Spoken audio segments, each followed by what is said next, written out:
Biz sizden suranat elek.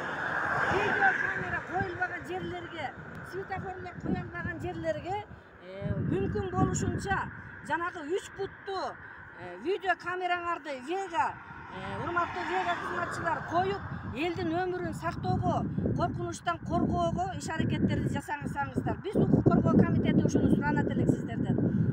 Болбосо мына өзүңөргө фактыны көрсөтүп атам. Бир машина токтоп атат. Бул жерден токтоп мен жээкте турганда эле мына мен өтүп кеттим бир тепкичке. Бир тепкичке өтпөй эле бул жерде жарым метр жолдун жээгине келгенде машина менен токтош керек болчу. Бирөө токтобойт. Биз кыргыздар өзүбүзчө, өз билгенибизди жашап, өз билгенибизди кылып, жаман тартипсиз болуп кеткенбиз. Капа болбоңуздар. Адамдын өмүрү кымбат бизге. Ушул дүйнөгө чыркырап келип туулгандан, ушунча жашка чейин келип жашагандан кийин, андан кийин да жашаш керек да. Кудай Таалам өзү буйруган ажал келип алмайын, сактаныш керек. Кудай Таалам, Алла Таалам деп айткан. Өзүңдү өзүң бек тут, ана мен сени сактайм, коргойм. Сен өзүңдү өзүң сакта, ана мен сени сактайм деп айткан Куранда. Ошондуктан туура иш-аракет кылалык. Жанареки Vega компаниясына жана 3 путтуу видео камераларга каршы чыгаткандар көп бар. Мен айтам, могундай мыйзам бузуучулар, мыйзамды бузгандар, таксисттерди билесиздер, акча табабыз деп акчага жаныбызды да берип кеткенбиз. Күнү түнү уктабай, жанареки энергия деген напитикти ичип алышып, күнү түнү жан талаш иштеп атышат. Өздөрүнүн өмүрүн ойлобойт. Жеке өзүнүн өмүрү менен кыйылса эчтеке эмес. Ал деген канчалаган адамдын өмүрүн кыйып кош алып кетип атпайбы? Канчалаган авария, быйылкы авариянын негизин көрсөңүздөр төбө чач тик турат. Согуш убагында да мынчалык адам өлбөсө керек деп ойлойбуз. Урматтуу көрөрмандар. Бизде Vega компаниясына алкыш айткан толгон каттар бар, алкыш айткан кайрылган элдер бар. Ушу биздин айылдын жанында турсунчу. Ушу биздин айылдын жанында турса биздин бир машина токтобойт, урматтуу көрөрмандар. Мына көрүп атасыңар. Же кереги жокпу? Турсунбу же алынып салынсынбы? Бул видео камеранын турганы жакшы болду.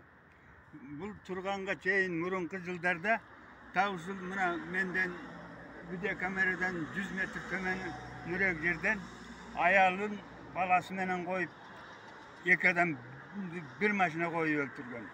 Андан кийинки жылы мен неберемди бир машина коюп бутун сындырган.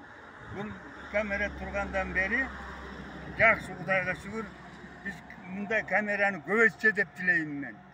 Жерден машинаны праваны алып алышы эле, кандай алды билбейм, сатып алдыбы, сатпай алдыбы, правасы бар. Мындай гаилер текшере келсе. А эрежени билген бирөө жок. Билими жок, билими жетишпейт. Ооба, түшүнүгү жок машинаны кандай айдоо жөнүндө. Айылдын ичинде эрежени билишпейт алар. 60 км деп турса 130-120 менен айдап өтүшөт. Келип машинаң солго бурулуп атсаң артыңан маршруткалар келип сигнал берип туруп алат.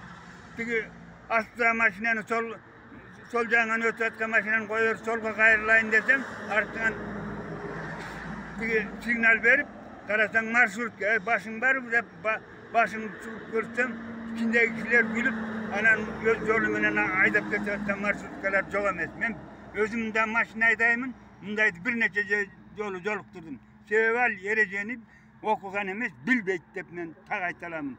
Муну дагы элдин кызыкчылыгын ойлогон чоңдорго рахмат. Муну көбөйтүп, эң жерге да койсо деп ойлойм мындайды.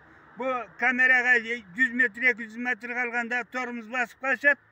Өтөр менен кайра 130-120 баскандары баскан булардын. Анын ичинде опуттуусу бар, опуту жогу бар. Билбейт эчтеке, тормуз бергенди билбегендер бар. Мен ушуну айтат элем. Ушуну көбөйтүүсүн мен суранам чоңдордон.